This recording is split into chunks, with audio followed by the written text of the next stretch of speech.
the bottom. Ah, that appears to be doing the thing. Sweet. Okay.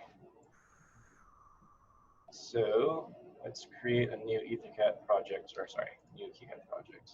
Do this.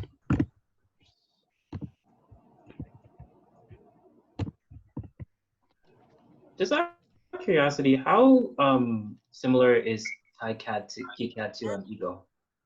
Eagle? I'd say it's more similar to Eagle than it is to Altium, in that they're both like less feature-rich and complex. KiCAD is definitely a little less integrated with CAD tools than Eagle is. Like KiCAD has some plugins that are made by people to export stuff to FreeCAD if you want like step files and things like that. Gotcha. But Fusion is working really hard to merge Eagle with Fusion right now. A lot of people jumped away from Eagle to KiCAD because Eagle's subscription only right now, which is kind of a deal breaker for a lot of people. So Gotcha. yeah, they have about the same feature sets. Like I don't think you can do anything in Eagle that you couldn't do in KiCAD, and in fact, I think KiCAD has some probably more functionality than Eagle in some ways. So I guess what we'll do is we're just going to go through homework problem 4 and just I'm going to show you guys the KiCAD workflow for that. So you guys are welcome to follow along as we go because this is gonna. I'm planning to do this just in real time. So I'm just creating a folder here for the problem set. You guys can go ahead and open KiCAD and file new project. And so yeah, I generally save my projects with a just underscore separated stuff, but that is up to you guys. So I'm just gonna call this like buck converter, and this is going to create a top-level KiCAD project folder. If you look inside the folder, the KiCAD project is really just a plain old folder, and then inside there's going to be this main project executable. You've got your schematic here, and then your PCB file as well. So the first thing we're going to do is go ahead and draw this circuit. So we're going to open the schematic editor here. Is everyone here so far? If I'm going too fast, just let me know. You're good for me right now. You're good? All right, so you guys should have a project created and a blank schematic. And I'm gonna try and arrange my screen here just to show you guys. So there's a lot of really nice keyboard shortcuts that you can use to place things. So for example, when you're in the schematic editor, A is add a symbol. So I just pressed A and it's gonna load my symbol libraries. When you install KiCAD by default, it has most regular symbols that you'll need. It has capacitors, resistors, diodes, all that stuff, and also a lot of like more specific things. For example, if I search for like a 595, like a shift register, it should have HC595, right? So this is a Tech TI HC595. These are just symbols right now. So a symbol mapping just has pins and like a symbol body, and so all it does is associate a pin name with an actual pin number, and then to actually associate with the footprint, you'll have to do something else. It looks like in this circuit here, we have no custom symbols or footprints really. There might be footprints later, but no custom symbols. So if you have like an IC. Just a quick question. By footprint, are you talking about like the device that would be on like the printed circuit board layout? Yes, so like well, I'm talking about like, so footprints, I guess just divide some terms. So if you buy a component, right, that component is represented in your schematic by a symbol, which is going to be this rectangle with like the pin numbers and stuff, right? And each pin's gonna have a name and probably a number, and then you can actually see here, in fact, let's just open this 595 symbol. No, hold on. We'll actually go to the symbol editor and open it. 595, shift register. So this is a symbol. And so you can see each of these pins has been designated by a pin number and a pin name, and then also what kind of input or output it is. So these are just inputs, outputs. These are tri-states, which mean they can be high, low, or high impedance. This is our power input, and this is our power input here as well. So this is what you use in the schematic. And then to actually create a PCB with this, what you need to do is build a footprint or find a footprint, which is just a drawing of a bunch of pads, how big each pad is, what shape it is, what location it is in XY space, and also what pin number it's associated with. So in your footprint like this, pin number 15 is going to be associated with a rectangle labeled like number 15. So yeah, anyone have questions about that? All right, cool. So in this case, these are all pretty typical symbols and footprints really. So we may have to make a custom footprint for the inductor because those are often kind of a crapshoot in terms of whether KiCAD has them built in. I expect that we'll be able to find the capacitor footprint and the diode footprint and the MOSFET footprint just fine. But we do know that all of these symbols are standard. So this looks like it's an NFET. NFETs are standard symbols as well as inductors, diodes, and capacitors. So we're going to go back to adding a symbol here. Again, I'm going to hit A and click. And so now let's search for, the first thing is our NFET. So actually, first thing we try is see if this MOSFET is directly and there's a symbol on its own. So IRF 667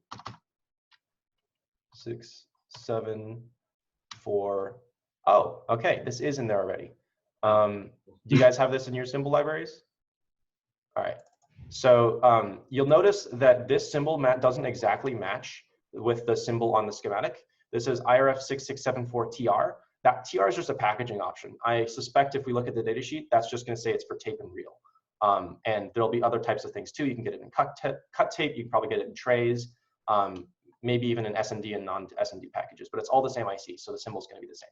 So this is the IRF 6674. You can see we have the source here, we have the gate, and we have the drain up there. Cool. We can rotate this. So if I highlight this guy and hit R, you'll see that it rotates. So let's rotate it so that it's in the same position as the schematic. Also worthwhile noting is you can flip this about the X or Y axis. So if I right click while I have it highlighted, I can mirror about the Y axis.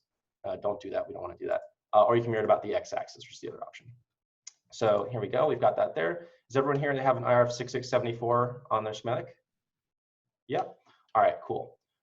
So this is our gate channel, cool. And then we're gonna add a diode, so PDS 760. So let's hit A again and search for the PDS 760. No, it doesn't look like it. All right, we're just gonna use regular diode. Yeah, the only reason you would need a special symbol for a diode is if the diode has not just 2 pins. For example, if it's like a 3-pin diode, or if the pin numbers are flipped in some weird way. So most standard things like resistors, you just use the regular symbol here. So that's gonna go there. The other thing that I often do on my schematics is I add a manufacturer part number as a field. So if you go, I'm actually, let's see, preferences, it's field name templates. Here you go. So if you guys go to preferences and field name templates, I would recommend adding one and just calling it MPN. It stands for manufacturer part number. This way, when you generate a BOM from your schematic, a bill of materials, your manufacturer part number will also be available. If you create a schematic with just, it'll just have the values of each part, right? So for example, if you spec a 10K resistor, that's all well and good, but if you send it to a contract manufacturer, they don't know what brand of resistor it is, they might not even know what tolerance it is. So it's best if you have an MPN field, and then you can export everything you need sent to the manufacturer, and they know exactly where to buy things. Do you guys have an MPN field set in your field name templates? Yeah, all right, cool. So now that we have an MPN field, what we can do is, so this is PDS 760, so let's hit E over this, just mouse over it and hit E, that's edit. This is PDS 760, so that's gonna be our value, so PDS 760. Now for the actual manufacturer part number, we need to find what actual diode we want in what package. So I'm gonna open up DigiKey really quick and search for PDS 760.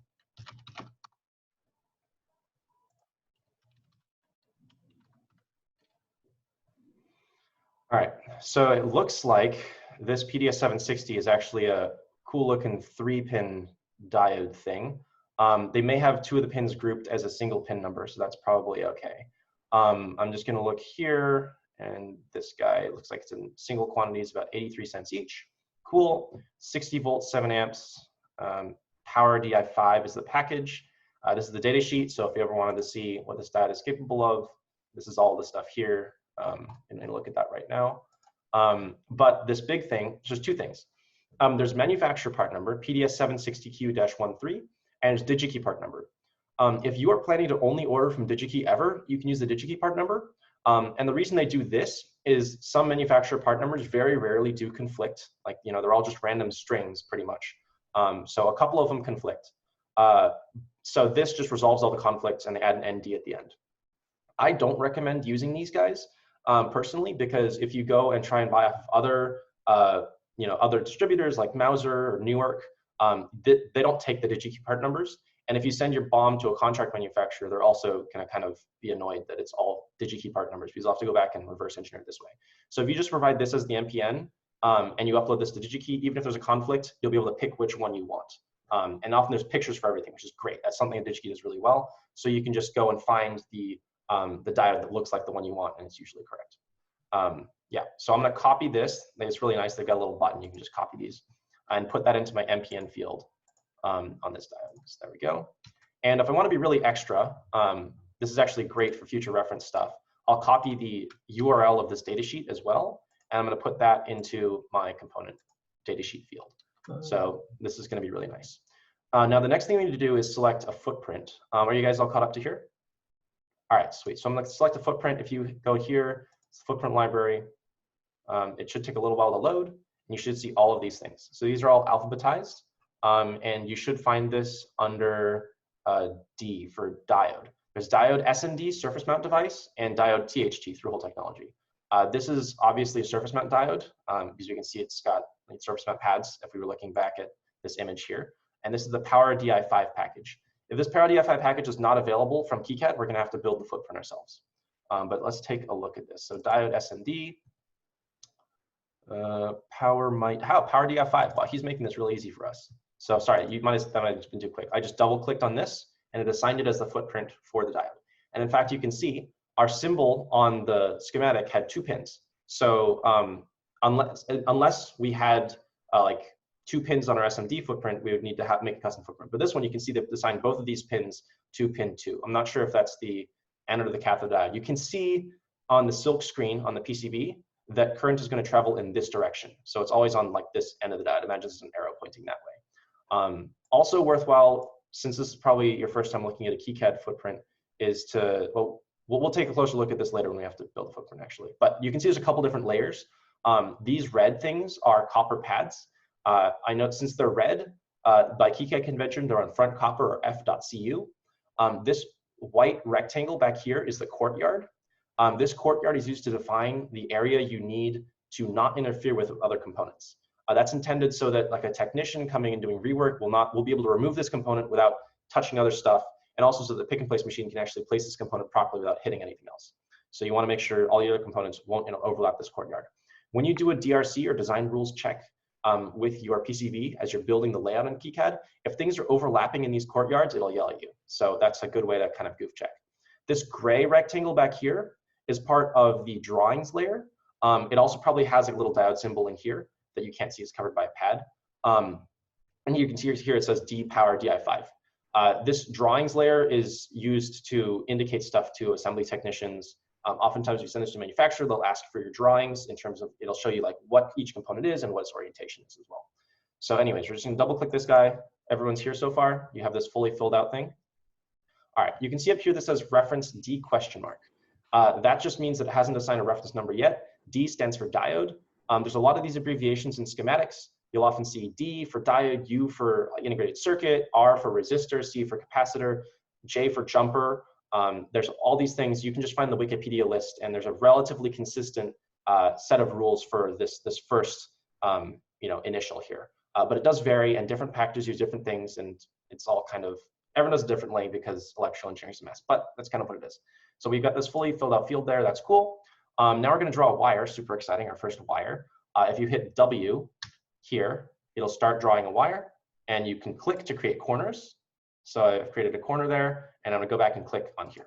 If you guys don't like these weird little shortcuts I'm using on the keyboard, you're not going to remember the first time, but definitely get used to them if you're going to use KiCAD a lot because they save a lot of time.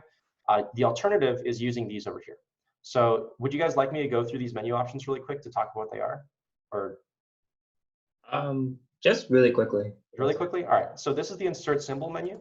So this is what we did before with the A. So if you click that and click here, it's going to open the symbol placement thing. This is insert power symbols. So for some unknown reason, KiCAD has decided that power symbols and regular symbols are different things. They're actually pretty much the same. In fact, you can insert power symbols from the regular symbol menu. Yeah, the only difference is that like power nets are global. So if you insert a power symbol like ground or a power flag, that'll apply to pretty much all of your spreadsheets. So this is a power symbol. You can see it's a little different, but if we have like ground. They've got different grounds. There's analog, regular ground. There's analog ground. There's digital ground. There's chassis ground, which they say is ground power. Chassis ground is like if you have a device in a metal container, the metal container is chassis ground. So that's often used for getting rid of, like if you short stuff to power ground, use it as a path for high frequency noise, or if you use it for safety, stop from getting shocked. Reference ground, I think this is like absolute earth ground. Yeah, people use it for different things. There's more earth clean, earth protective, yeah. So mostly you'll just be using regular ground here. We'll get to that in a little bit. All right, so I think at this point we have our diode fully spec'd out. And now I'm gonna go ahead and edit this guy. So nice. So if you look, this symbol has already been populated with datasheet and footprint. All we have to do now is select our manufacturer part number. I suspect this is gonna be our manufacturer part number, RF6674TR, taken real. But let's go ahead and look on DigiKey for which one we want right now. IRF 667 4TR. Let's just look at this. We should be able to see, yeah, it's a TR. Okay, yeah, they're all TR. Interesting. All right, so we want to get one of these guys that is active. I'm not actually sure what the difference is here. This might just be a double DigiKey listing. Right, so TR PBF. So if you wanted to actually plug your BOM into DigiKey automatically, they have a tool for scraping BOMs, which saves you a lot of time. You'll need to make sure your manufacturer part number is exactly what DigiKey knows. If you look over here, right, if we plugged in IRF6674TR, DigiKey would have barfed on us because it doesn't know what an IRF6674TR is, it only knows what IRF6674TR PBF is. I don't know what the hell PBF is, but if we wanted to, we could see the data sheet and it would tell us what the breakdown is. Do you guys want to take 30 seconds to do that, or nah? No, all right, we're still going. All right, if you're ever interested, it's usually in the back of the data sheet near packaging options. So manufacturer part number, we're gonna put that there, cool. This is a queue for switch or MOSFET, I guess.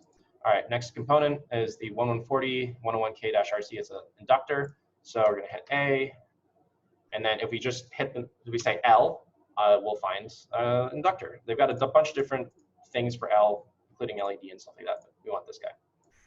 All right, cool. So we got that there, and 1140 101K. Okay, so let's go find that on DigiKey really quick. 1140-101K-RC. Okay, it's this guy. Cool, Borns, they make lots of inductors. So this is their manufacturer part number. We're gonna take that, thank you very much. We're gonna go over here, edit again, add that to a manufacturer part number. Let's go ahead and scrape the data sheets because we're cool.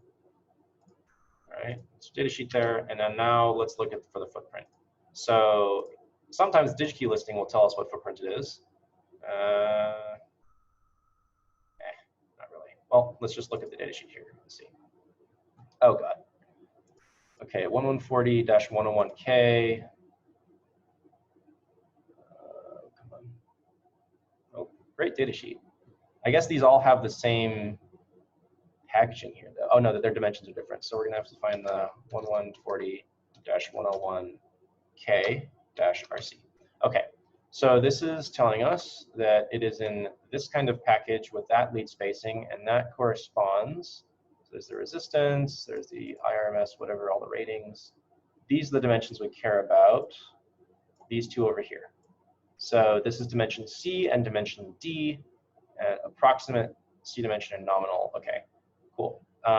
So dimension D is 0.064. What unit is that? I'm guessing that's inches. Dimensions, inches right here. Great. Okay, so 0.064 inches. I'm guessing KiCAD may have that in millimeters, but we may have to convert that. We'll see. So we'll browse again for a footprint here. And then we're going to go over here. This is a THT inductor, right? Because it's going through the board. It's the whole part. And okay. L axial.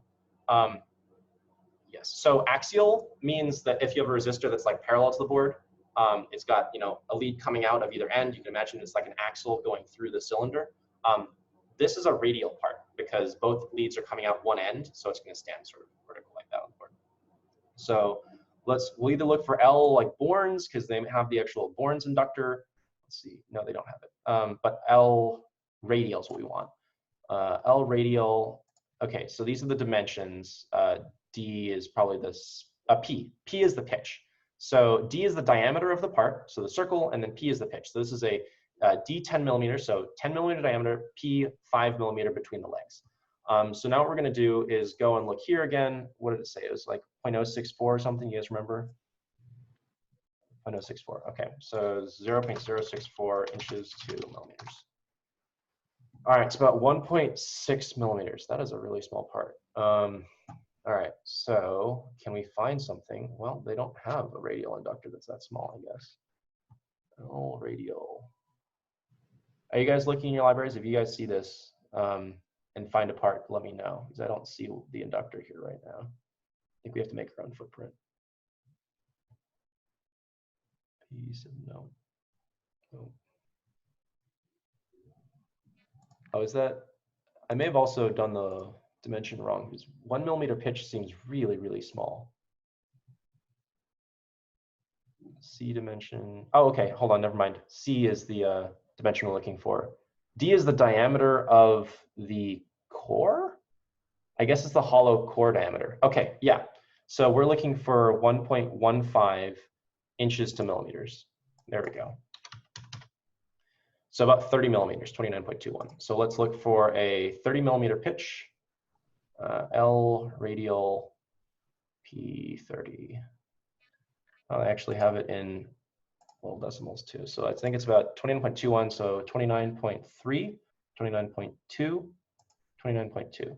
Diameter 28 millimeters, pitch 29.2. That might be what we're looking for, but I don't think so. If you look at this footprint, you can see these pins are kind of outside of the diameter, whereas this Born's inductor has them kind of inside. 1.15, 0.064, and 1.5 max. So let's also do 1.5 inches. 38. So we're looking for like a 38 millimeter diameter. Yeah, so this guy is way too small. It's 28, and we want 38 millimeters. Okay, so now we're in the market for something that's like about 40 millimeters in diameter. I don't know. I think I'm gonna have to make this one ourselves. D40, these are Vcc, that's not what we want. D40, 29.2. Yeah, all right. So they're gonna make our own part here. Cool, we get to do footprints now. So what we're gonna do is we're gonna not do that. Instead, we're gonna go to our footprint editor here. All right, the first thing we're gonna do though is we're gonna set up a footprint library. So in this folder, you can name your footprint library whatever you want. The name I've used a lot because it seems to be convention among a lot of people who use KiCAD is I create a folder and I say it's lib_fp.pretty. So libfp is the name of the footprint library, and the .pretty suffix tells KiCAD that this folder is now a footprint library. Does everyone have this folder created in their thing? Yep, cool. So what we're gonna do here now is we're gonna go to, footprint editor. So this guy here, that's the footprint editor. So we're gonna load the footprint libraries, and then we're gonna have to tell it in preferences that this footprint library belongs to this project. So it's just gonna load this for a little bit. How's it going for you guys? Is this pace too fast, too slow? You want to do anything different? It's good for me so far. It's good? It's fine. All right. Sweet. Thank you. Yeah, no worries. Yeah, this took a long time to figure out on my own, so I'm just hoping I'll save you guys some time. Yeah, thank you. Really appreciate it. Yeah, for sure. I can also link you guys to some good KiCAD tutorials. There's like a big README for like how to do it, but I'm kind of a visual learner, so I really like videos, listening to people talk. So we're gonna do here now. You guys are on the footprint editor, yeah? Just nod your heads if it's yeah, cool. All right. So we're gonna go preferences, manage footprint libraries. So this is another trap here. So there's global libraries and project-specific libraries. If you add a library, oftentimes it'll ask you if you want to link it as a global library. This is kind of a trap for new players, because if you do that, then you send your project to someone and you don't send them libraries, it won't work on their computer. Since I really like to version control my projects and keep everything kind of self-contained, right? If a project project folder, the project in it, I want to be able to send that folder to someone, send it to manufacturer, whatever, and have it work.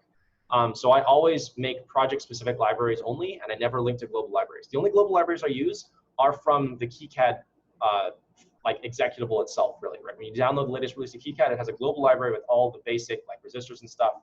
If you go tell someone else to download KiCAD to view your project, you can assume they'll have access to the same components. So that's never a problem. But project-specific libraries are where I do all of my custom component work. So we're going to go and open a folder here, and we're going to find, oh, look, see, it's libfp.pretty. It's already showed up there underneath our folder tree. So that's our project, and this is our folder. So I'm going to add that. Cool. All right, everyone have that done? Yeah. All right. So now we can go and find our libfp.pretty. So let's see, libfp. Great. So we have this thing. It's empty, obviously. We're going to right-click it and create a new footprint. Well, that's footprint name. Okay. Well, we might as well call this the L Borns. I'm just using the convention. So oftentimes you can see like it's the name of the part and then the name of the company and then something more specific with the part number, right? Because maybe someone else makes an inductor called the 1140 101 KRC, so you want to make sure it's the Borns one. So what I'm going to do, sorry, I'm going to go back to this inductor here. I'm going to call this the L Borns, and then we're going to copy that abomination off of here.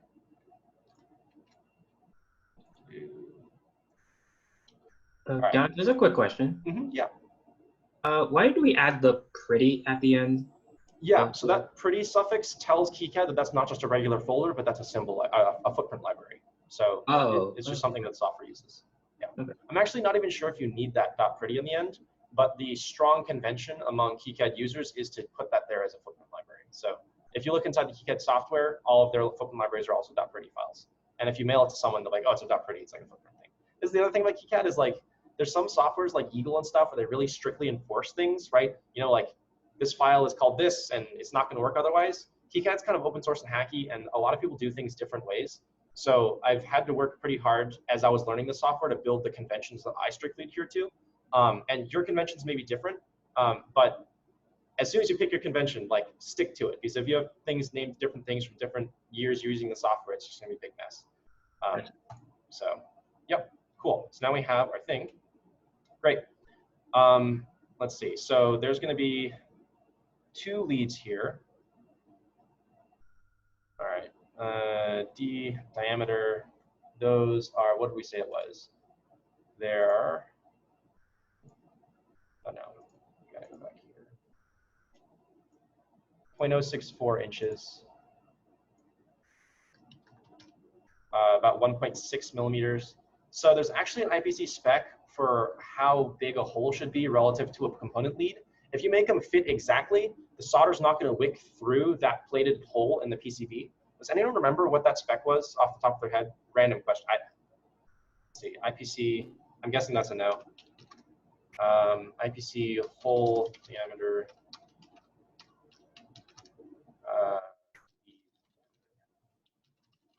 Let's see.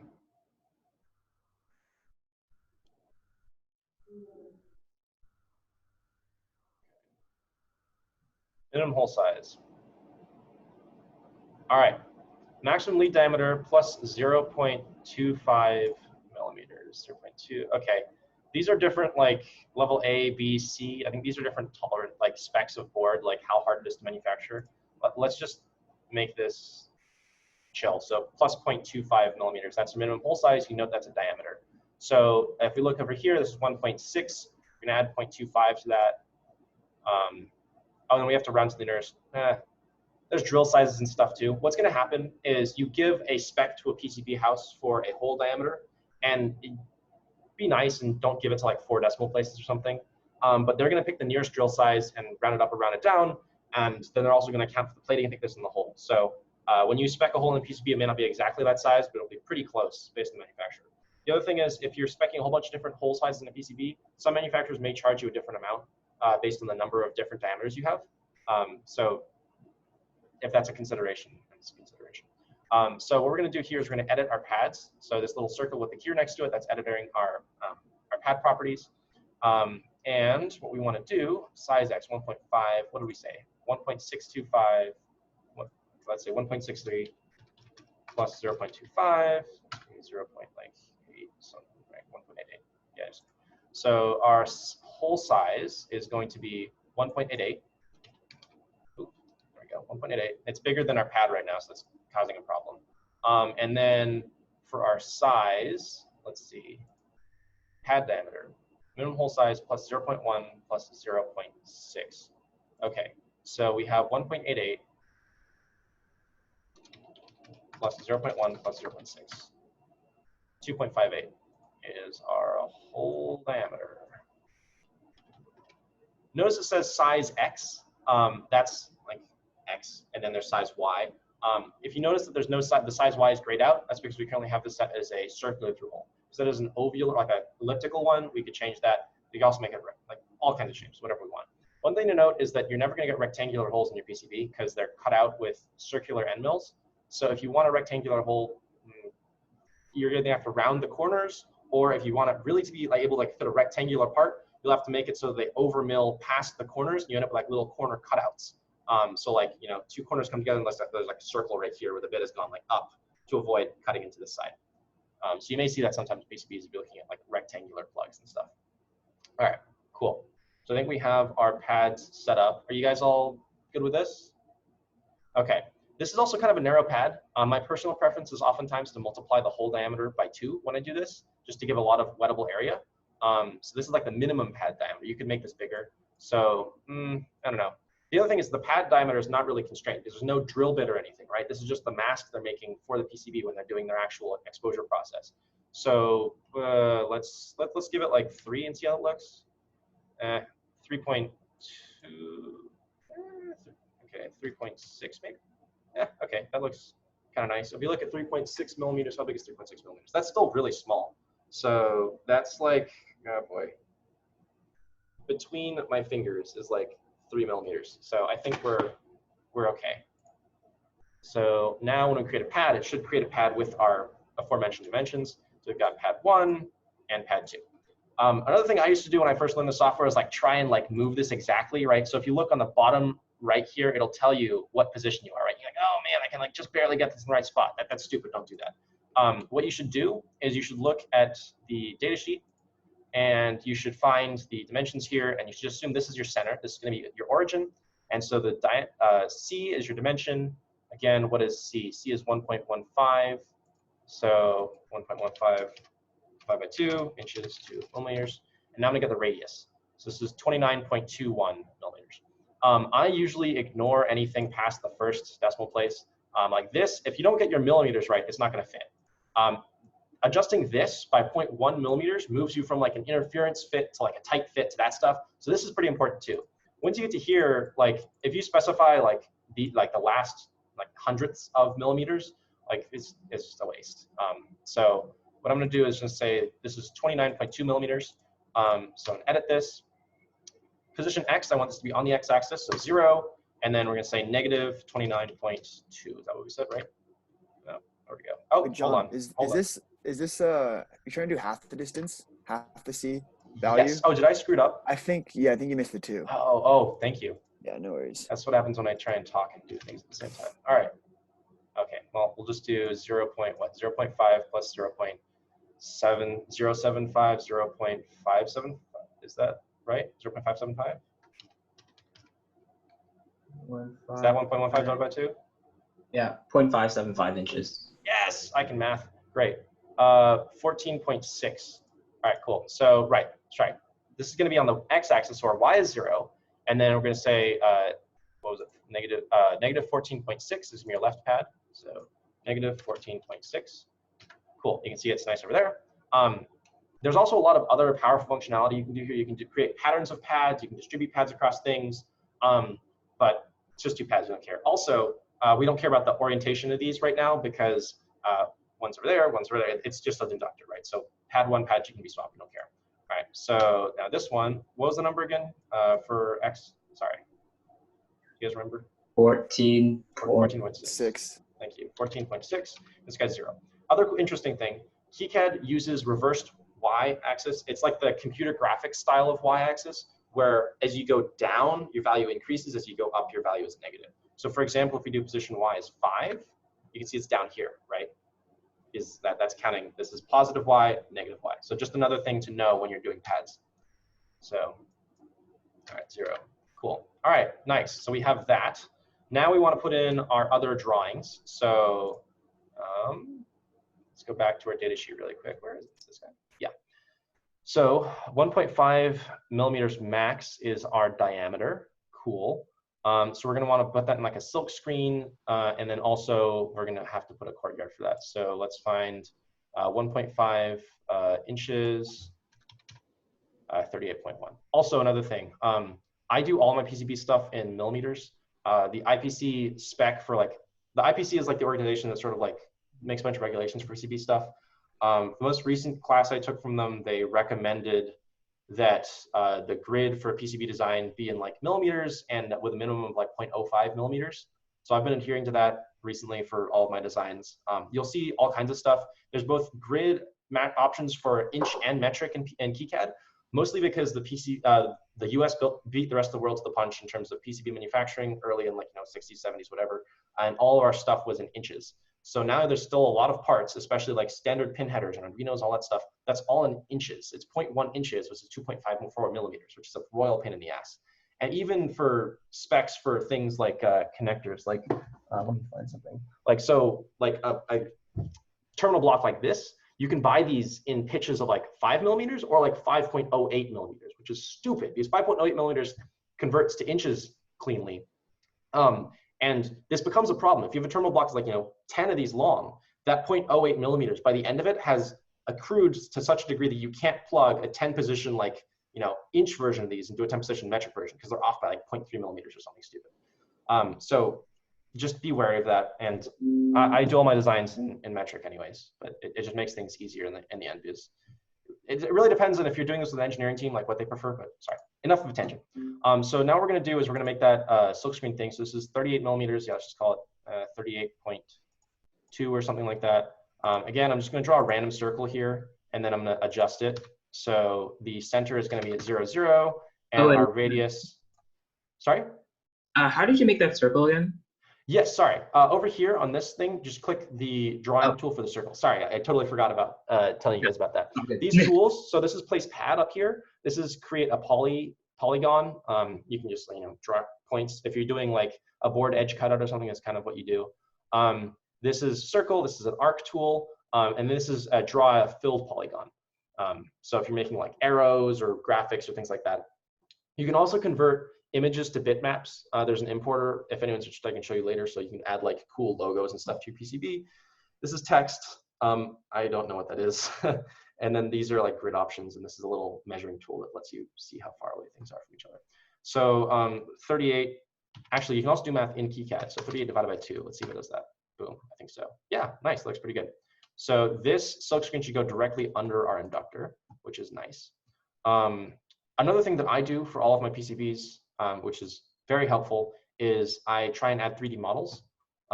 So let's see if DigiKey has a step file for this. Oh my God, yes, they do. Okay, this is like, maybe like 70% of DigiKey models have step files, and it's always a godsend when they do. So now we can just download this step file, which is fantastic. Look at that, cool. And then over here, I'm gonna create another folder for my 3D models. Most KiCAD model, things that are built in, most KiCAD built-in footprints have their own 3D models. But if you're creating your own custom footprint, you have to create a 3D model. A lot of people don't bother with 3D models, and I didn't used to as well. And then I realized it was actually saving me a lot of time. If you're ever interfacing with a mechanical engineering team, they always want 3D models. And also, I've made mistakes before where I've put like components on the wrong side of the board, and I never noticed because when I looked at it in 3D, like it wasn't populated. So it's a really great way to avoid stupid mistakes is 3D models, and the little bit of extra time it takes you really saves a lot of headache in the long run, especially for complex boards. If DigiKey doesn't have the models, I would look in SolidWorks has like a 3D parts library. I forgot what it's called. If anyone remembers the name, you can shout it out. But it's super helpful. They have like a lot of electrical components are in there that aren't in other places, like including crystals and oscillators and weird things like that. So we're going to create a folder here called lib_3D. This is our 3D parts library now. And I'm just going to drag this guy from Chrome into here. You guys all have your 3D models set up? Nope. All right. We'll wait for you guys for a little bit. Just let me know when you're done. Oh, for the record, I'm just watching everything. Oh, you're just watching everything? Okay. Are some of you guys following along? Okay. Yeah. Stephanie's following along. Yeah, no worries. Yeah. All right, sweet. I'm good. We're all set. Okay, so now what we're gonna do is we've got this 3D library there, cool. Now in here, this guy is editing the actual footprint properties. So this is the pad properties, this is the footprint properties. So we're gonna go ahead and we're gonna add this 3D model to our footprint.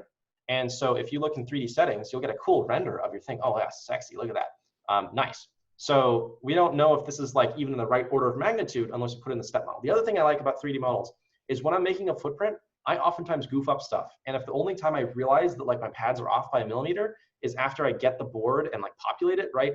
That's not so good. My bosses are mad at me because like everything's delayed by 2 weeks because hardware takes forever. And then, you know, I've wasted probably like a couple hundreds to like a couple thousands of dollars, you know, it's a big problem. But if you can get these footprints of these, 3D models from a relatively reputable source, you can use them to goof check your thing, just make sure they mate properly. So this footprint thing is automatically going to load into the footprint folder in KiCAD, which is kind of a pain in the ass. We're going to scroll up and find where we were. I think local disk. Oh God, hold on. I never do this on the desktop, so this is going to take me a little bit. I think it's in users, John M, desktop. Please give me desktop. There we go.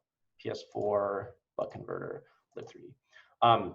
Other thing is, if you guys are doing this in industry or even for projects and you care about version control, it's a great idea in the C drive to make a folder called git-checkouts and then just clone your Git repos in there. It makes things a lot easier to find, especially for like footprint folders and stuff. So like you can see here, this is actually my work computer, but like I've got my own set of KiCAD libraries there, and then these are the different projects I'm working on, and then inside each project you can go into stuff.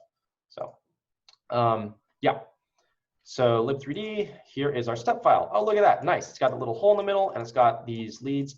This is gonna be great. So this is gonna let us goof check the spacing of the leads. And it's also gonna let us goof check the hole tolerances, you know, how close that little pin is to the outside of the circle. So that's great. So there we go. Okay, so that's neat. What we're gonna do is we're gonna rotate this now. So we have that selected and we can hit rotation.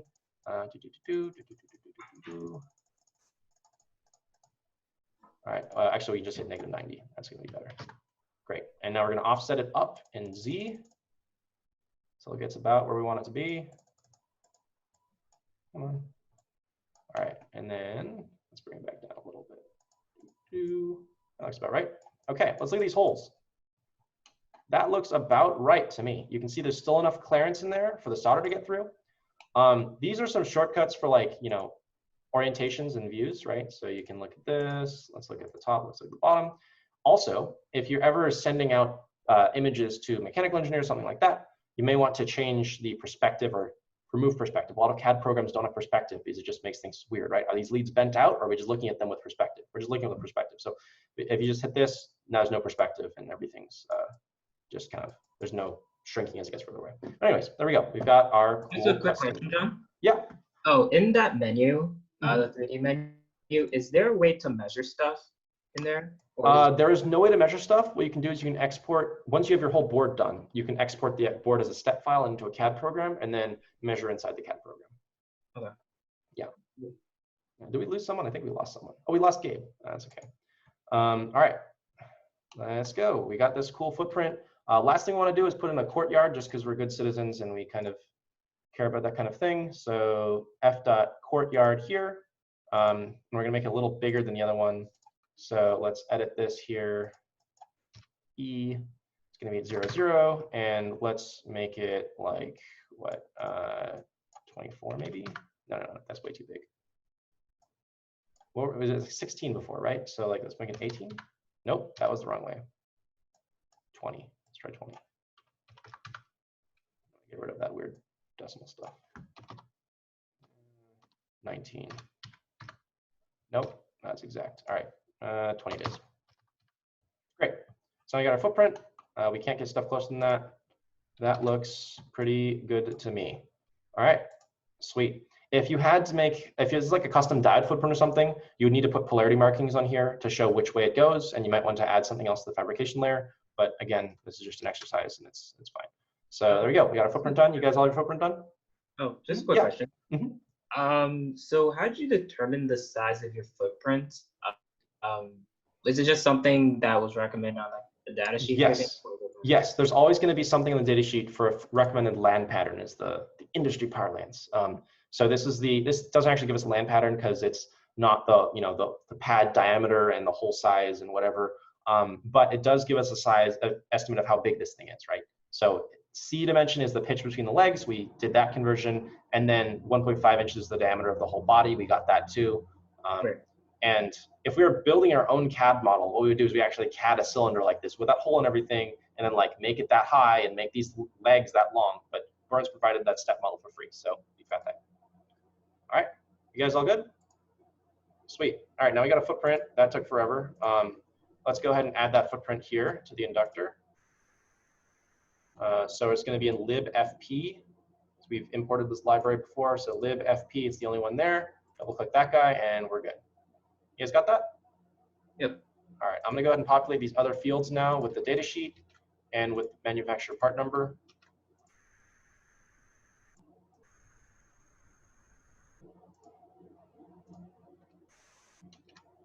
All right.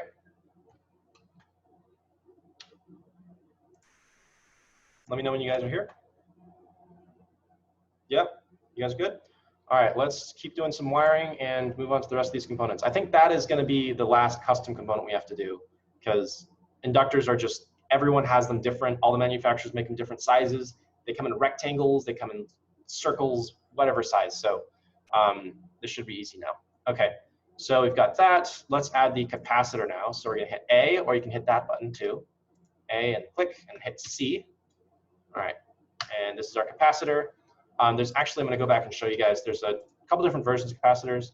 There's C underscore, oh no, there's C polarized, hold on, CP. So C, there's C, this is one style of polarized capacitor, another style of polarized capacitor, you've probably seen this for, tantalums or electrolytics.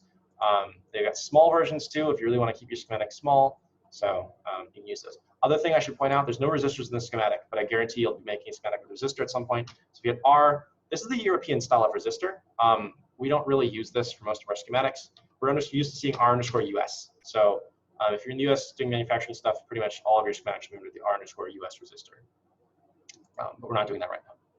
So, okay, we've got a diode, capacitor, cool. Let's go ahead and... John? Yeah, what's up? That's a quick thing. So do you want us to also add a high side gate driver too? Wait, oh, did he want us to add a gate driver? At least according to the problem. Oh, okay, yeah. Well, does it tell us which gate driver? Data sheet of the, oh, great. Okay, yeah, thank you for catching that. Yeah. All right, yeah. Let's see if they have that thing. AUI 1 R, no, they don't. Oh, AUI RS R S211. Oh no, they don't have that. Okay, we might have to make our own symbol too. All right, it's gonna be an adventure. Okay, if we need a break to shake things out a little bit, let me know. I'm just planning to do this whole homework problem. So if any of you guys have to dip early or anything like that, that's totally fine. I might actually have to dip, but yeah. Are you gonna send the video via? I'll post the video on YouTube and send the link to people. So okay. Yeah, but it'll be more people around is better because you guys ask questions and I totally gloss over stuff if people don't ask. Okay, so I'm just gonna find this high side gate driver. It's AU IRS 211 7S. All right, there we go. Oh, it's obsolete. Why? Oh, John? Yeah, what's up? You mind if I send you some questions about doing For something? sure. Yeah. Happy to answer questions anytime. Okay. Yeah. Okay, so this schematic is obsolete. This is obsolete. I don't know why he wants us to use this.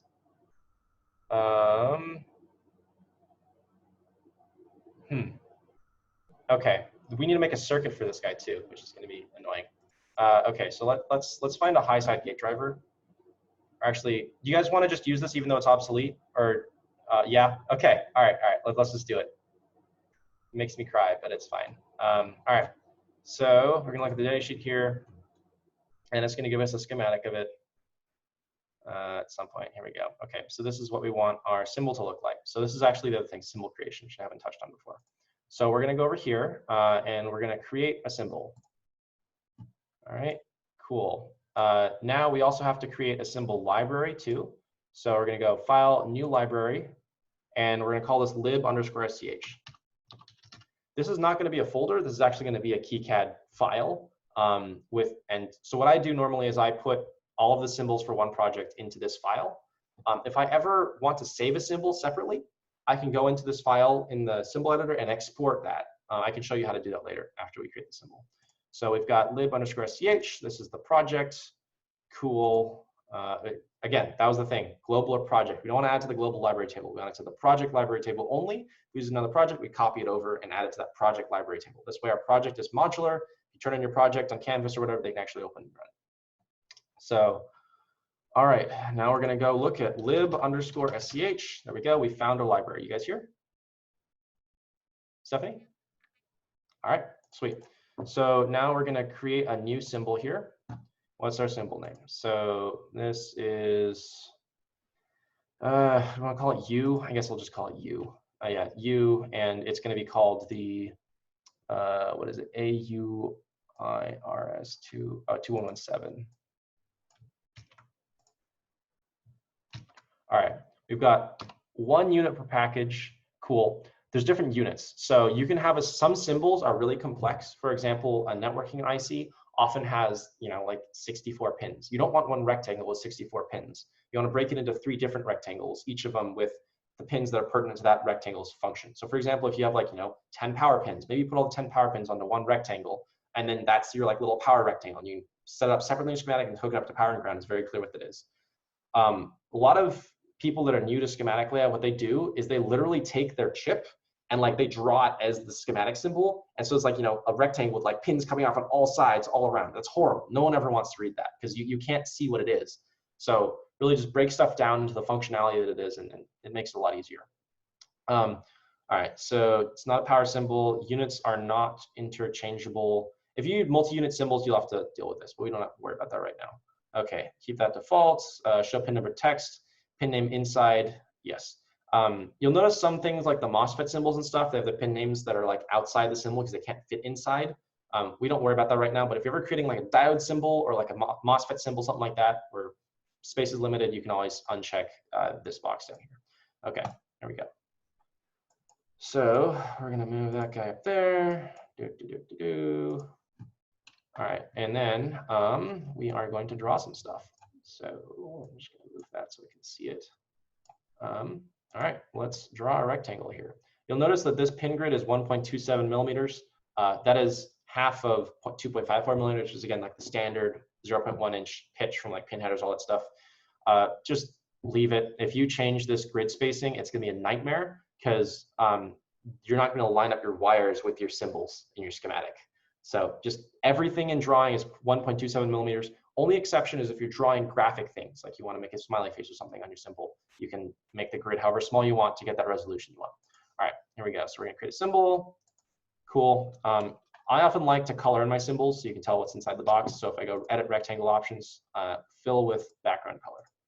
All right. You guys good?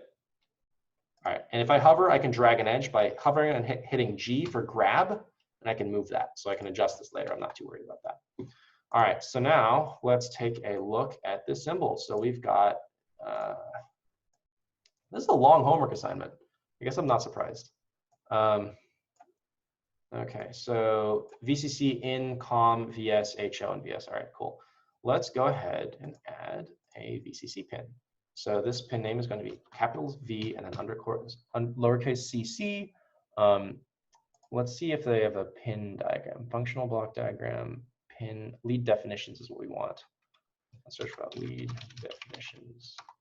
There we go. All right. So pin 1 is VCC. So this is pin number 1. This is going to be a power input. We just know that because it's called VCC. Logic supply also says that there. Cool. All right. And we've got a pin here. We want it to be like this, where the name in green is on the inside, and then the blue function is on the outside. Pin number is also on the outside. So great. There we go. Now let's look back. So pin, okay. All right, now we've got in this. So this is, we're using the 117, not the 118. I'm going to show you guys how to add that bar over here because that's important. Do you guys know what that bar means? No? Okay. So the bar means it's active low. It's like flipped, it's inverted, right? So oftentimes this in thing, you would give it a high signal and it would turn on your MOSFET for you. Right now, if it's a bar over, it means you give it a low signal, it turns on the MOSFET for you. So it's just, yeah. So they have these two versions available in case you want your logic to be either high or low. You don't have to add an inverter yourself. So what we're going to do here is we're going to create an in pin. So pin name is in, sorry, capital IN. Now, if you wanted this to be active low, you put a tilde in front. You see, tilde gives you a bar. So that's important to know. You'll need that for other symbols eventually, probably, if you do this more. So let's look back to lead definitions. All right, so this is pin number 2. Oops, 2. And this is going to be a power, or no, this is going to just be a regular input. Yeah, regular input. There you go. All right, cool. I think that's there based on, God, I hate scrolling back and forth. What I'm going to do is I'm going to open this in another tab, and we're just going to be able to hop back and forth to lead definitions table.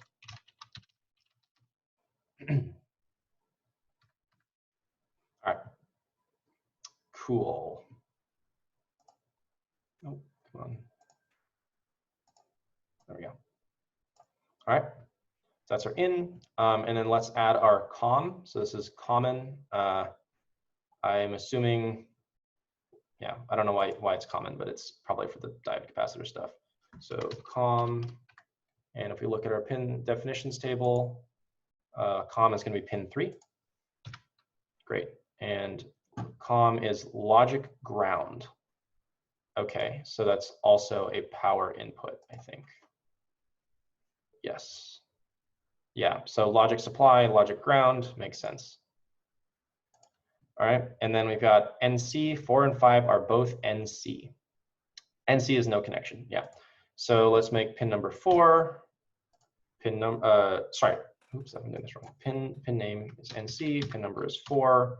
This is going to be a not connected pin. Cool, and we're going to make this invisible. See this visible block, so we uncheck it, it won't show up on the schematic because we don't want our NC pins to show up because we're not going to connect to them. So I'm just make it there and put it over here. Something that's colossally stupid with KiCAD is that if your NC pin is here and then you connect to it in the schematic by accident, it still counts it as a connection. So just be careful where you place them. I wouldn't place them like over here, you know. So just be careful about that. All right, and we're also going to add 5 NC. Yep, it's also not visible. I'm just going to stack it. Actually, if I stack it, they're going to be connected because KiCAD. So I'm just going to move it over there. Those two are just not going to be a thing. Great. All right.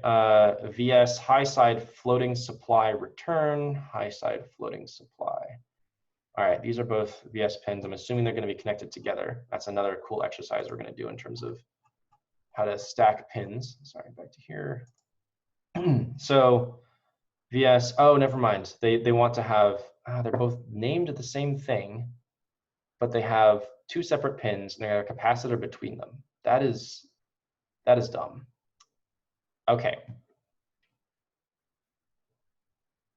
All right. What we're going to do is we're going to call them VS1 and VS2, I think, just to avoid any issues with that. So we're going to create this. We want this to be a passive. And then this is going to be visible. We want this to be not up, it's going to be left because the writing is going to be on the left side of the pin. VS. Pin number, let's go back here. So this is going to be VS number 6. Pin number 6. Passive, cool. All right, it's going to be up there. Okay, and then HO. Well, let's just do the, sorry, I said that I was going to make this VS1, didn't I? So this is going to be VS1. Actually, I wonder what happens if we make it both pin name. Let's just make them both the same. All right, so VS, and then this other guy's going to be VS as well. Cool. I got to set the pin number for this guy. Let's see. This is going to be, oh, never mind, VB. I misread that. There's VS and VB. All right, we're good. high side floating. Okay, VB is going to be pin number 8. All right. And then we got to do HO still, and I think we're done. How are you guys doing? You're good? Good. Yeah, I'm just following. I'm just like watching now at this point. Okay. Yeah. No worries. No worries. HO pin number is 7, and this is a high side gate drive output. So let's make this actually an output.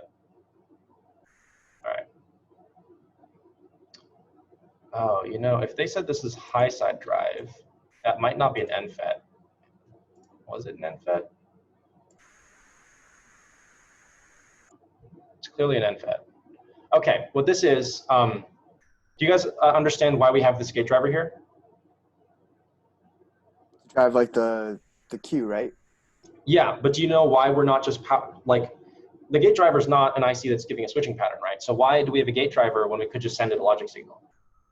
Because isn't it because the source isn't grounded, or the source is a different? Yeah, exactly. So this is high side drive, and so either you'd have to use a PFET here and use the logic signal to ground it, or you know this driver is going to boost the gate voltage above the source here. So Gotcha. Cool. All right, let's finish this symbol here. We're almost done. I think we have everything actually. So we have VCC, we have in, we have COM, we have VS, HO, and V. Oh, VB is up there. Okay, I'm gonna hit G to, or actually M to move this. We're gonna move VS down there. VB is up there. Cool, we've got in. We've got COM. All right, I think that's everything. They have the 2 NC pins down there. They just made the exact version of their footprint, I think, on here. So that's fine. All right. All right, let's double check with the lead definitions to make sure we're okay. So 1 is VCC, 2 is in, 3 is COM, 8 is, all right, let's go in order. 4 is NC, 5 is NC, 6 is VS, 7 is HO, 8 is VB. Cool. All right, we are going to move this guy up. Definitely not my prettiest symbol, but that's okay. We can make this a little bit smaller, save us a little bit of schematic space. I think we're gonna be all right. Yeah, let's make that a little smaller as well.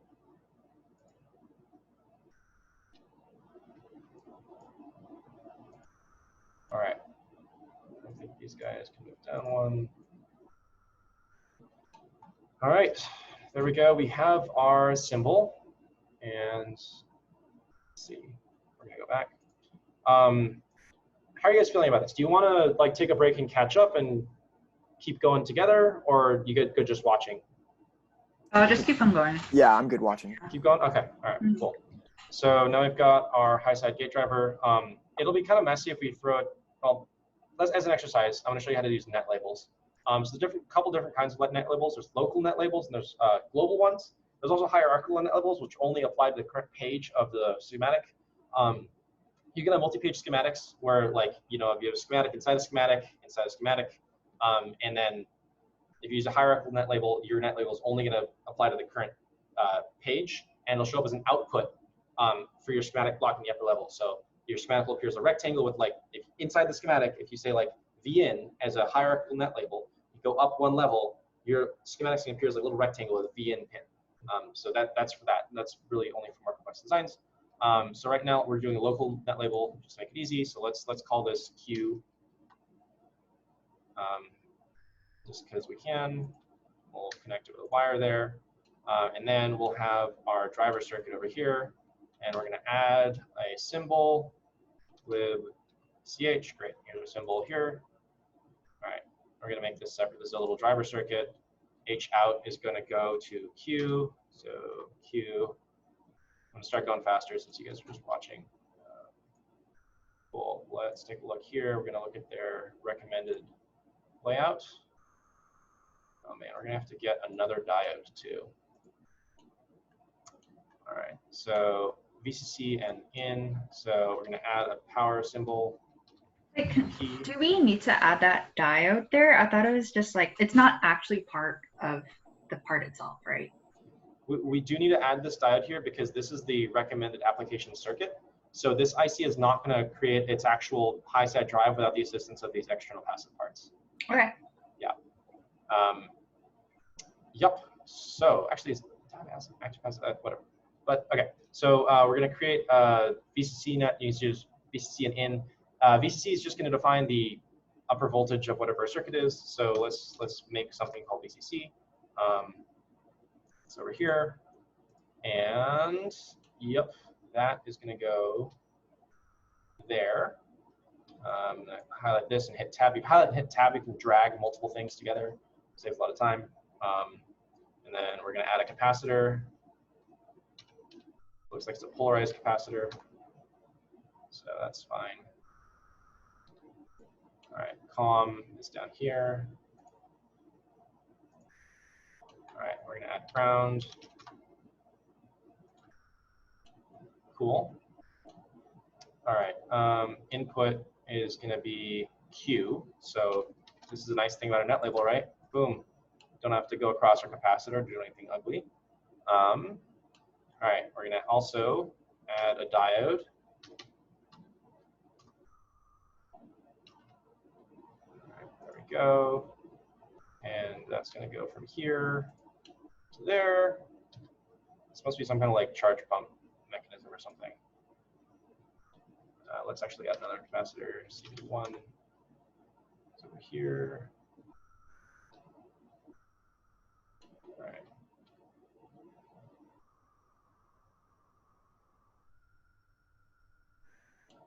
Okie dokie. So we've got two capacitors, and then, oh no, sorry, this is not Q. I messed that up. What I'm gonna do is I'm gonna move this guy down here just to make way for the crossing there. We're gonna delete this guy here. Oops. All right, H out.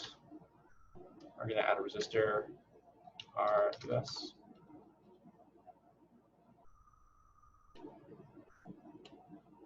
All right. I'm going to label this Q driver something, or Q MOS.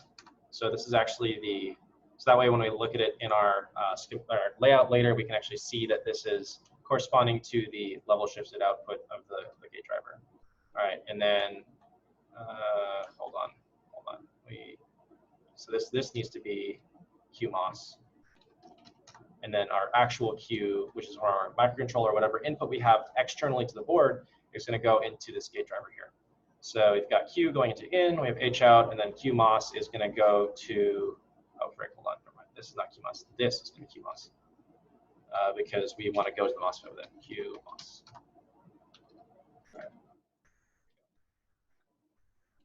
All right, that looks about right. You guys see anything wrong with that? No? All right. Sweet. So we got to pick the components for this gate driver now.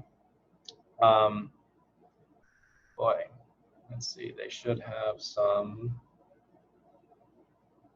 typical component values, please.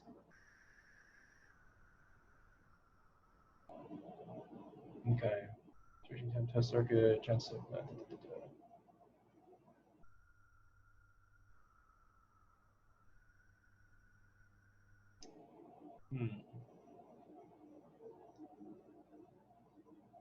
Oh, these are the LAN pattern. So we don't have to make the symbol. I think it's an SOIC 8, so thank God we don't have to do that. I'm not seeing typical component values yet. Can you guys take a look at this data sheet as well and see if you find anything? Yeah, I'm scrolling through right now as well. All right, sweet. I don't see anything. I'll post the link in the, or I guess you guys already have it? I do, yeah. Okay. I do not know how to post it in the chat from here. I'm not going to bother, but all right. Let's see if we can find some typical component values.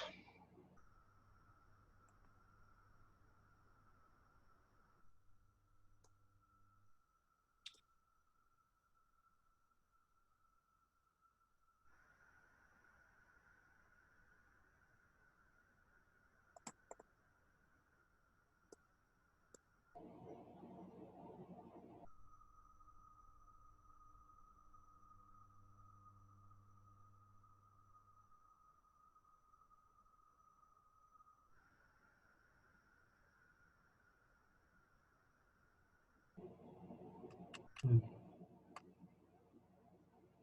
like they just have 0.1 microfarad capacitors there. Okay, this is just a bypassing cap between VCC and COM. I don't know what VCC is going to be though.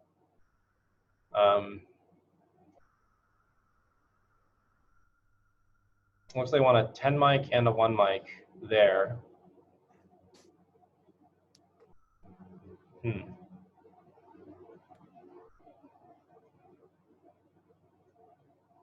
Okay. Well, when in doubt, 0.1 mic it out, I guess. So this is, I'm just going to say this is 0.1 farads. This is 0.1 farads. There's a document that details how to pick the values for like that bootstrap network. Sweet. It's really lengthy though. Where is it? It's, if you like on the Infineon site, it's the documents, and then it's in application notes. It's like bootstrap network analysis. But it's a lot of stuff. Okay, well, let's scan through it and see if we can get something. This one from On Semi as well.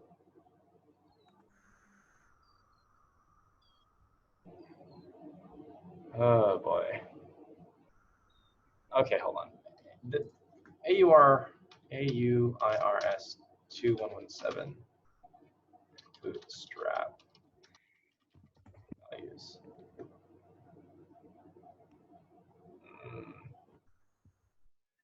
Well, we're back to the datasheet. That's cool. I can't believe they don't have typical values here. Oh wait, hold up. Can you see Messenger? Hmm? Can you see Messenger?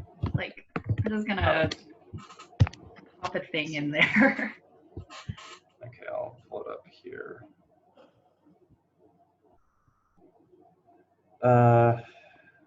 Oh, okay. Okay, cool. So they're very nice. So our boot is 220 ohms. So we're going to call that 220R here.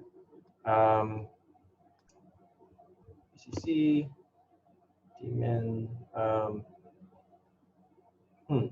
They don't have any capacitor values though, do they? I think it was, is it in one? Cap 30. It said it was a, okay, hold on. Says, let me see, let's see.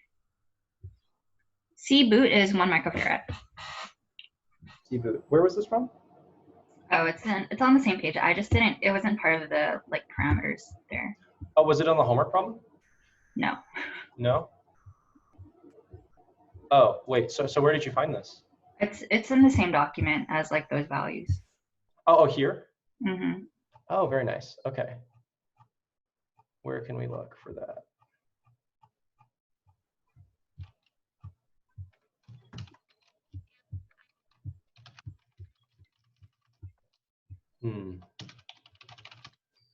Oh, it wasn't in the datasheet. It was in the document that you used, that you're pointing to, the really long one? Yeah. Oh, okay. All right. Well, I believe 220 ohms for the boot resistor just in series. Let's just get the inrush current in check for this. Sorry, not the inrush current, but like the transient current spike when it changes its output value and the gate of the capacitor is charging from 0. So 220 seems reasonable, but I think we'd probably have to calculate it from our absolute maximum ratings and stuff in here for the actual output. So if we look at, there's usually some stuff about output current and stuff like that. So we'd have to look there for output high short circuit pulsed current, 200 milliamps. Okay, and then we'd look at our output voltage level and then do that whole thing. I think that we should just sort of half-ass this and get through it, and then we can fix our mistakes later. That. Great. How about a diode? What diode do we want? Is this just a regular rectifier diode? Mm-hmm. Let's look and see what footprints are available. okay, this is the lazy way to KiCAD now. So if we're gonna look for our footprint first, and then see what exists with our footprint on DigiKey. So SOD 123 sounds reasonable. I've used that before. There's the SOD 123 and SOD 123 like F, which is like a little bit shorter, I think. But all right, let's just use the SOD 123. I don't know what voltage it is. Let's just pick one high voltage and it'll be fine. Diode.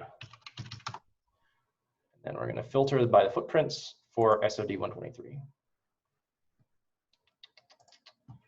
Okay. Reverse. Now let's filter footprints first. Package case. SOD 123. All right. Let's look at these. And we know that the current across it is only going to be less than 200 milliamps, so we'll filter that later. And what can't be 60 volts sounds excessive. Let's use that. All right, 500. No, we want current rectified 500 milliamps. Okay. So normally if I was designing this, I would be sad about this because this is like not a lot, and I'd want to have like, you know, at least 10 or 20,000 of these to be comfortable doing design. But again, we're using an obsolete gate driver, so like shrug. Okay, so manufacturer part number, cool, and copy your data sheet.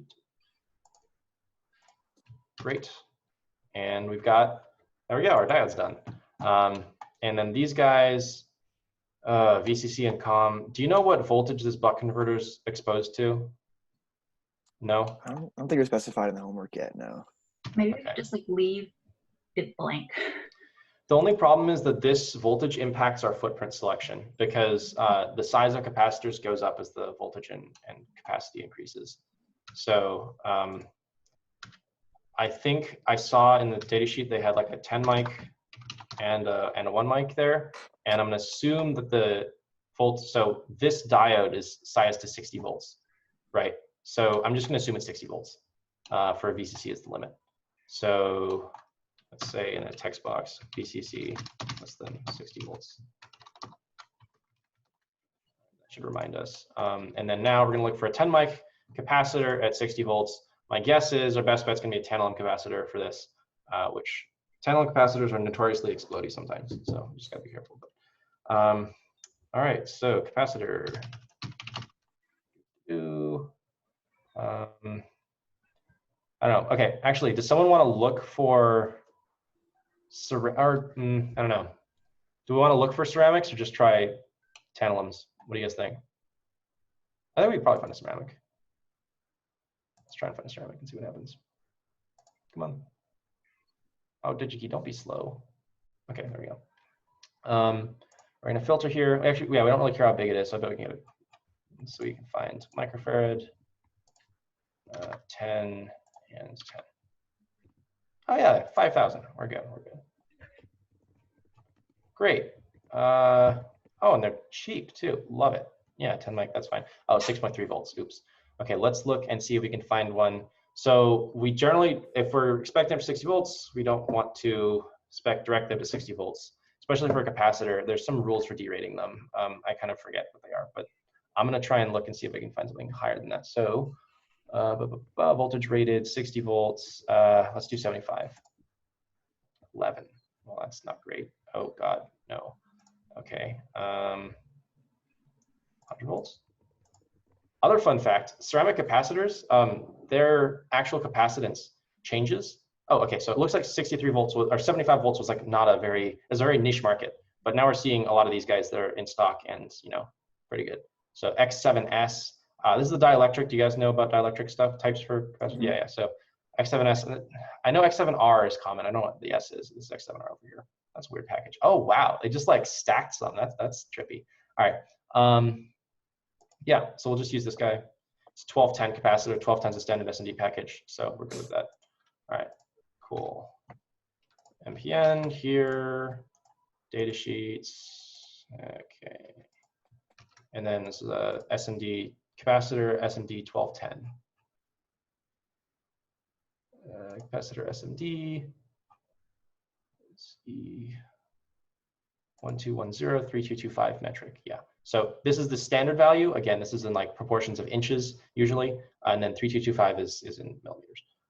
They got different pads. So if you want to solder this by hand, they have much longer pads. I'm just going to assume we're building this reflow. So it's a 1210. What is this? Oh, this is the hand solder pads, but these are the ones we're using. So let's go. All right, done. So that's one. Now we got to find a 0.1 like capacitor that'll go up to 60 volts as well. So we're just going to remove our filter for capacitance and voltage. So basically back to just capacitors at this point. I'll remove the search word for capacitor in capacitors because that's stupid. All right, all right, microfarads. Let's find, oh sorry, oops, 0.1. I wonder if this will give us the picofarads too. This is 100 picofarads.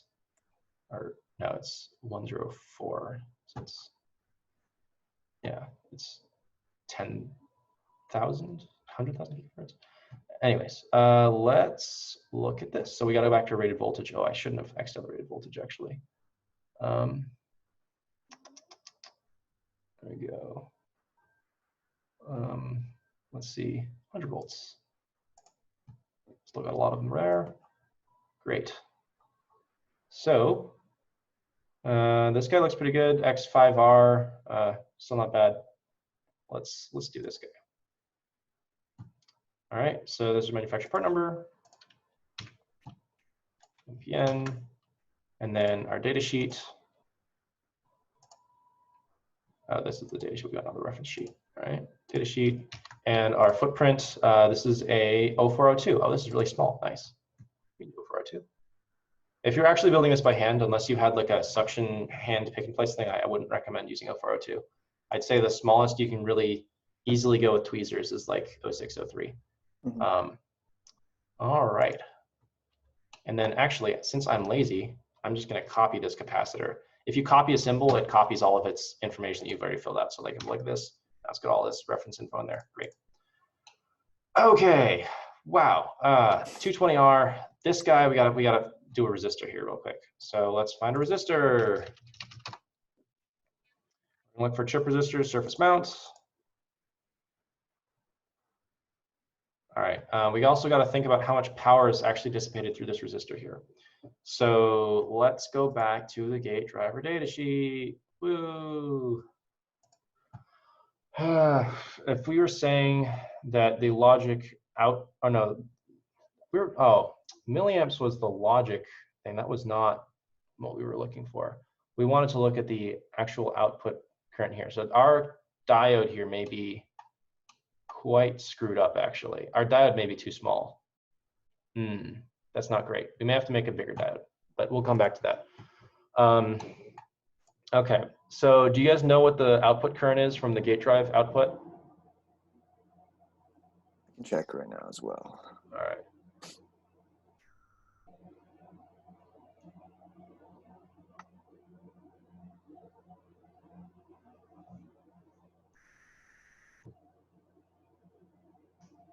Okay, output high short circuit pulsed current. Oh wait, no, this was the, we're good, we're good. Short circuit low, 600 milliamps.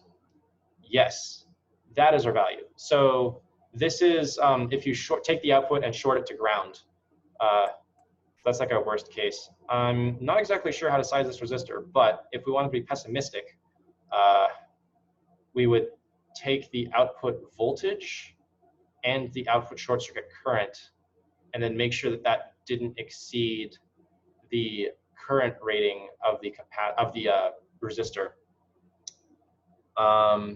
What's the output voltage like on this thing? You guys know what the maximum voltage of the output is?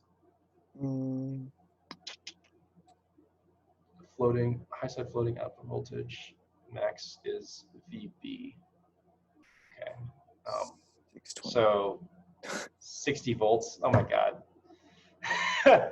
I don't think we're gonna have that. Well, yeah, no, I don't think that's gonna be practical.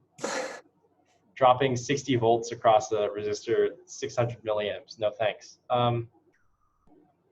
Okay. well, since we're lazy, we can just, we really should make that bigger than 600 milliamps. Oh man, okay, we'll go back and do that. But I think for our resistor, I don't know, dude, 600 milliamps, that's a lot of milliamps. Do we really need a giant gate resistor? Let's see, hold on. So 60 times 0.6, 36 watts? I don't know if we want a 36 watt resistor. 36 watt resistor is gonna be like wire wound and disgusting. I don't like this. What do you guys think? What do you think we should do?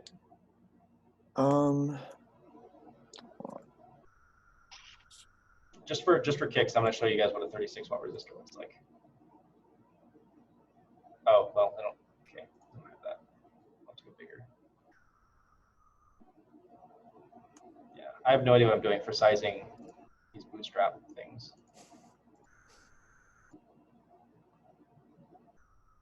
Oh, okay. Oh, these are, no, not 220 ohm though. They're 5 ohm. Those 45 watts? Yeah, it is, well, yeah, if we were gonna drop 60 volts to ground through that resistor, that's the way I'm thinking of sizing it right now. I'm probably wrong. I have no idea what I'm doing for this particular circuit. Okay, that's a little bit ridiculous. Jeez. Yeah. I mean, we could, just for fun. But I'd also don't want to deal with that package. We have to do heat sinking and stuff too. That doesn't make any sense. Our MOSFET's like, I don't think much wimpier than that, isn't it? Oh, maybe it's not. Hold on. Let's go look at our MOSFET again. This might be a much bigger buck converter circuit than I was thinking.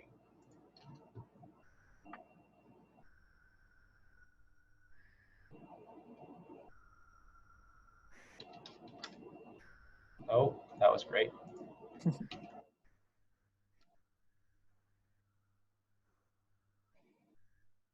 So it's like, oh, it's definitely like a power MOSFET kind of thing. Well, it's obviously a power MOSFET, but it's maybe bigger than.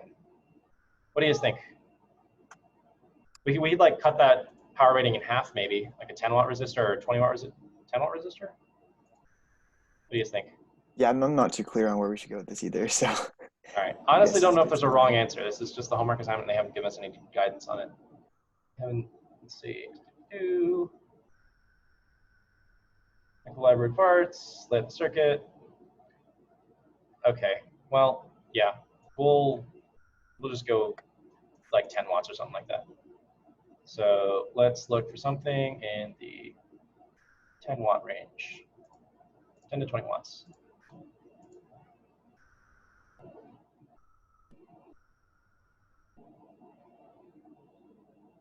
Although it is really a transient, so like okay. Little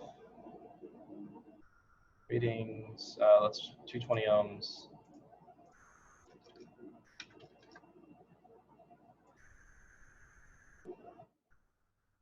It's still huge. Okay, let's go like 1 watt. It's not sustained, right? In terms of it's a very like, it's just driving the gate, right? So it's however often we drive the gate. And this is really just to limit the output current. So 1 watt. MELF packages, yeah.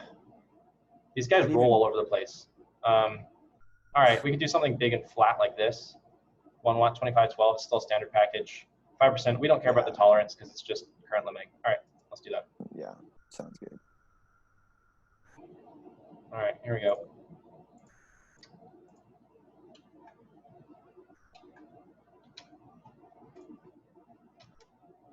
All right, 2512. Resistor SMD R2512. All right, great. And we're not choosing the hand solder package because we hit ourselves. All right, and Datasheet. There we go. Sweet. So I think we have everything here set up. This guy is 500 milliamps, but screw it. We're just gonna send it. It's fine. All right, let's look back at that circuit. We're really close here. Almost ready to go to layout. All right. This guy is going to be connected there. And then let's add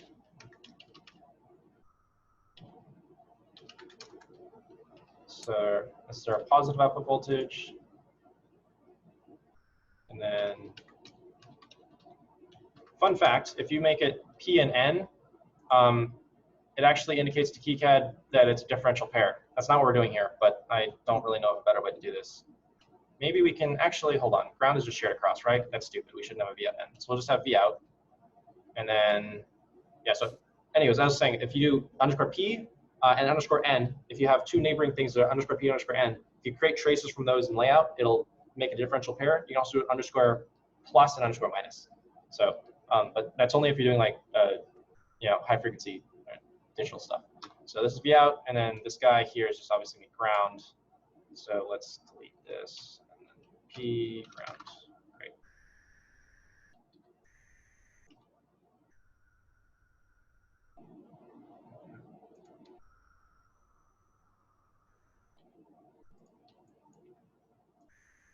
All right. Cool. And then this guy's going to be VN here. And oh, also, thing I should point out is obvious, but the net labels connect to each other, right? So if you, it's just like PSpice or LTSpice, I guess. Okay, cool. So I think that's the thing. And then this is going to be the buck converter circuit. So let's do that. So T, I'm going to make this double big, 2.54. This is buck converter.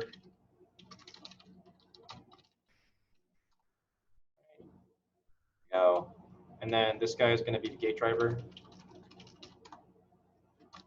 If I hit Control Enter, it creates that text box. And then we're going to draw little dotted lines about this. Some people think it's really cool to make a schematic that's spaghetti and impossible to follow because it makes them neat since they only understands it, but I think that's dumb. So I always draw boxes around everything and try to make it super simple. What's what?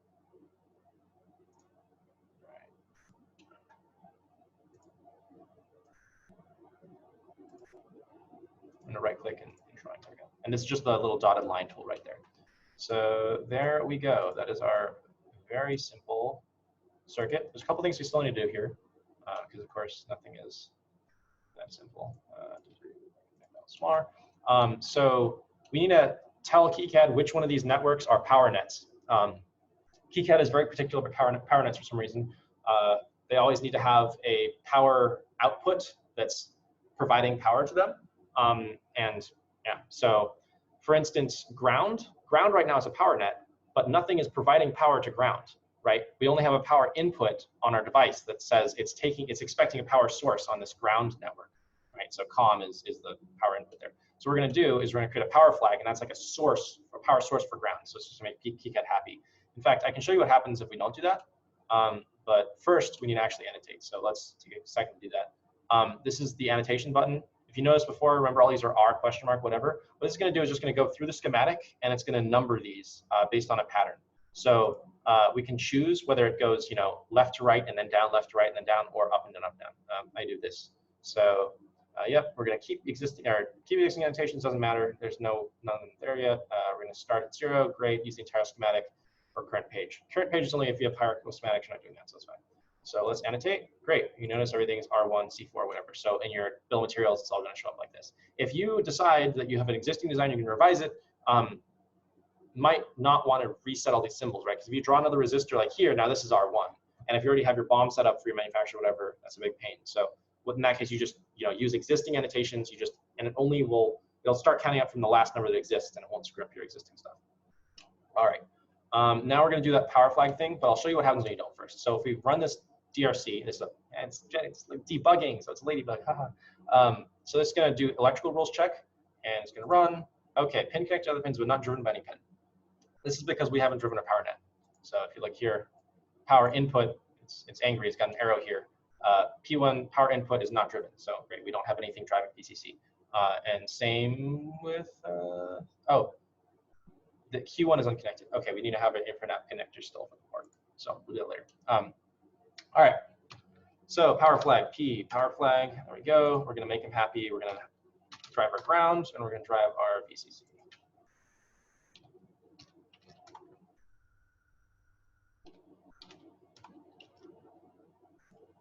All right, there we go. VCC and ground are driven. Now we should see those errors disappear. Cool.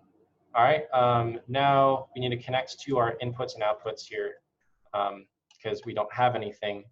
It's saying, well, you've labeled as V1, but it's not connecting to anything else. Like, why do I even bother? So select some input output connectors. So A and then called like con. So what I'm going to do actually is let's do some Phoenix contact connectors here. No. Oh, actually, no, that's a footprint. So con 01 x 02. Let's make these male because they're going to be headers. So here we go. All right. Okay, and then this is going to connect to Vin. So let's move this over.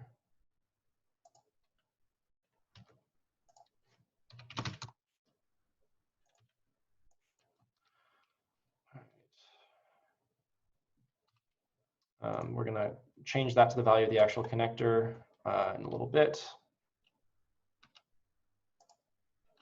How do you guys feel about taking a little break after the schematic is done? And I'm going to, like, you guys don't have to be here for the layout either, but I got a drink of water and stuff because it has been a while and of talking. Yeah, no, absolutely.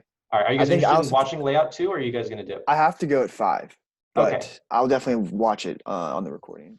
Okay. Yeah, I'll probably dip too. Okay. All right, sweet. So what we'll do is we'll finish the schematic here, and then I will do a solo recording of layout and post that too. So thanks so much again. Really appreciate it. Yeah, for sure. Like, this is taking me a while, and like, if I was learning KiCAD for the first time and doing this, dude, that would not be a fun day. Be interested to ask North if we were supposed to go through all like the size and the components as well, and all the specifics. Because it could be. Go ahead. Maybe. I don't know. Yeah. Because you're right. Because this has been like, even just watching is like, wow, this is a lot. Yeah. So, all right. Well, we're going to size our input and output connectors really quick. So that is our input, and then this is our output. I'm going to move this guy over too. All right. So we'll probably be another like 10 minutes, and then I'll switch to. Yeah. No worries. All right. Thanks for sticking around. It's nice to have people to talk to. So sorry I can't be there for the layout, but no, you're good. You're good. I might not even do layout right after this because I'm totally gonna lose my voice. Yeah, don't worry about that. I'm sure people will be fine. Yeah. This is the big part of it for sure. Yeah. Well, nah, this is like half of it, maybe. They're also saying in the piece set that like the layout, don't make it too, it doesn't be optimized for anything, just to get you familiar with the software. Yeah. That's a good layout's also something though that I've like spent a long time trying to learn. And like, it's taken me a lot of just like watching other people do stuff. So I think if you're interested in actually designing circuits with KiCAD and stuff, just a little bit of like watching a layout tutorial for something you're going to make is super helpful. So I'm definitely not going to skip that part because I think it would be great for a lot of people. Gotcha. All right, so what we're going to do, this is our input connector. The one thing to pay attention to here is the polarity of the pins here. If you're doing something at a company and they care about polarity conventions, then you want to care about that. My own polarity convention I've been using recently, just try and make it so like my connectors are the same between boards and I don't short stuff out with plugging in like a power connector made from another board, is I do for power syncing equipment, pin 1 positive, for power sourcing equipment, pin 1 ground, and then, but that's fine. So in this case, this is power syncing in terms of powers coming in here. So pin 1 is positive, great.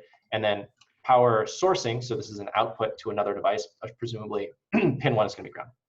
So our polarity convention is fine there. Now let's go find a footprint for this connector.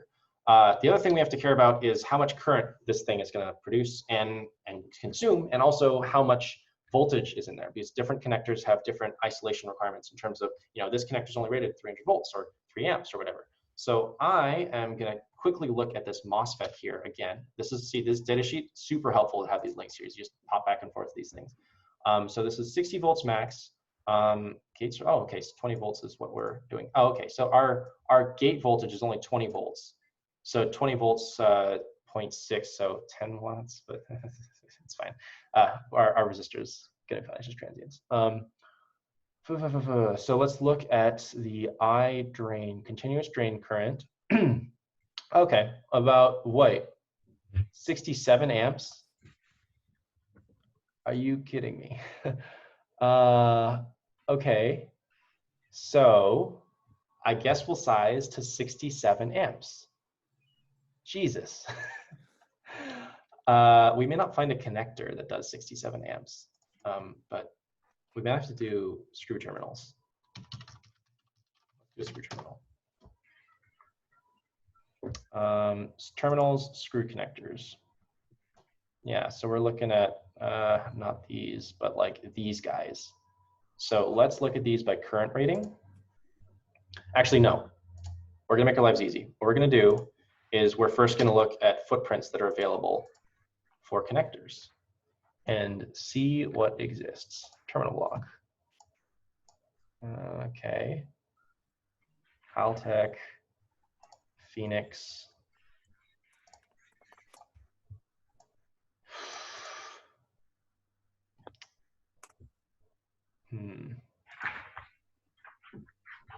Phoenix has a lot of stuff, but I don't know. I just want to find, these are all Wago lever nut things. So if you can look at the 3D view of these, so like, oh, that doesn't have 3D. Never mind, that's stupid. But there's 3 previews of things. So if you're looking for like a particular terminal type or something, like maybe this will have a 3D view. Nope, of course it doesn't. Okay, MKDS, please. Nope. Wow, okay.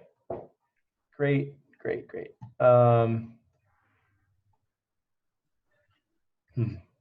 All right, well, we'll go to, okay, I'll probably have to make a custom footprint for this, but I'm just not gonna show that part because I'll do that during layout.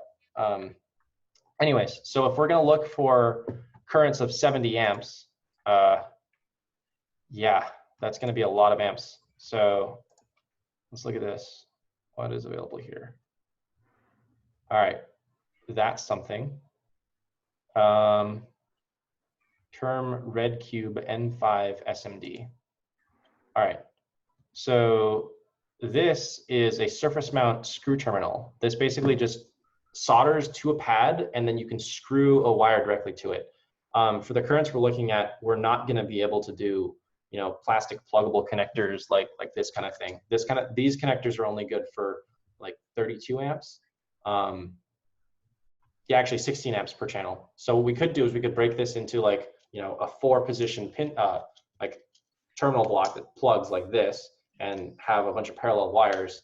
But that's kind of dumb. So I'm assuming we just want some kind of high power screw terminal thing like this. So we're actually gonna have to change this connector here. This can't be a connector. This will have to be a terminal. Sorry, other component, terminal, screw terminal. Yeah. All right, it's like this. There we go. It's stupid that it has a pin number visible. That is kind of dumb, especially when it's only one terminal. All right, well, that's fine.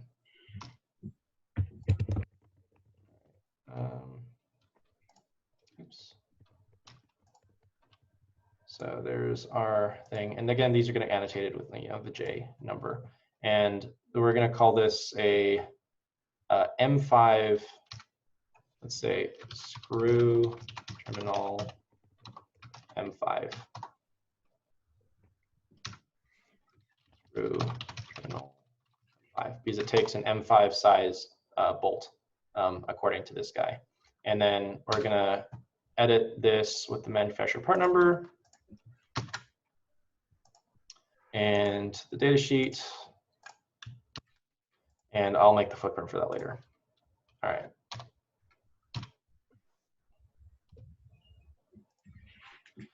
Okay, and then we got to do that for output 2.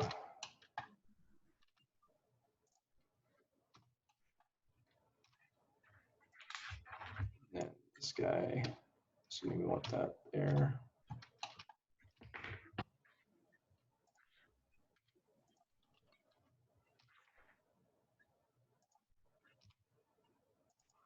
All right, cool. So this is our buck converter. The last thing we need to do is add an input for our Q.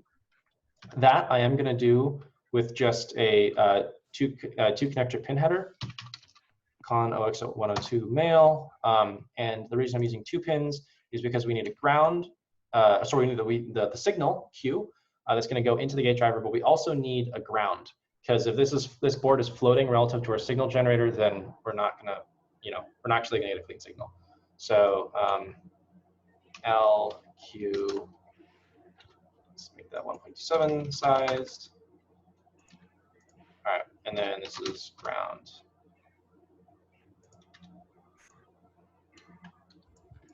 All right, I think that is all of it.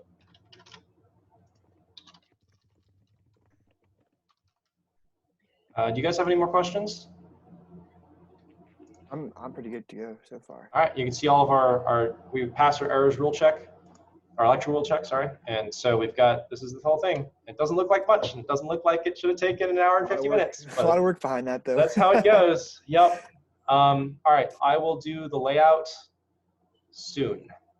I don't know if I'll do it today. If I did a Zoom call another time to do layout and you guys all had caught up with the schematic and stuff, would you be interested in that? Or should I just record the layout and post it? I'm good either way. At this point, if it's like convenient for you, I can do either way as well. Yeah, I can do either. I just don't want to put too much pressure, tax too much on you. I'm fine, like I'm chilling. Let's see. Would you guys, like, do you have any preference? Or is it like totally, no? Okay. Either way. All right, let's say it this way. If I did a layout session tomorrow, would you be ready in time for that or interested in doing it sometime tomorrow? I can do tomorrow, like afternoon, early evening, almost the same time, actually. Okay, tomorrow 3 p.m.? I think I can do that. I'll let you know over Messenger. Okay, Stephanie, would you be interested? Sure. I would, but I think I might be busy during that time, so. Okay, that's all right.